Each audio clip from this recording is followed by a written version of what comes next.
THY'den İngiltere uçuşlarına ilişkin açıklama.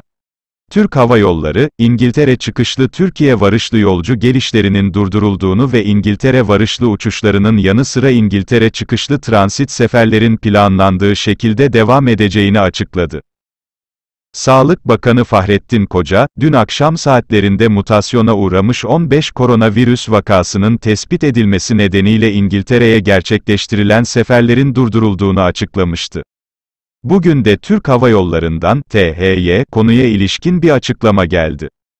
THY, İngiltere çıkışlı ve Türkiye varışlı yolcu gelişlerinin durdurulduğunu açıkladı. Açıklama sosyal medya hesabından yapıldı.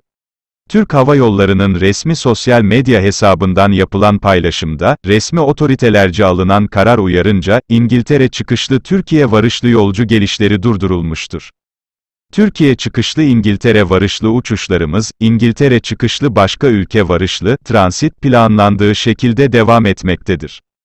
Bilet değişikliği ve diğer talepleriniz için 444 08 49 numaralı çağrı merkezimizden veya biletinizi satın aldığınız acenteye başvurarak gerçekleştirebilirsiniz.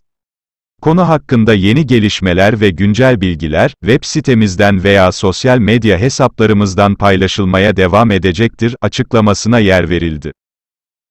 Kanalıma abone olmayı ve bildirim zilini açmayı unutmayınız.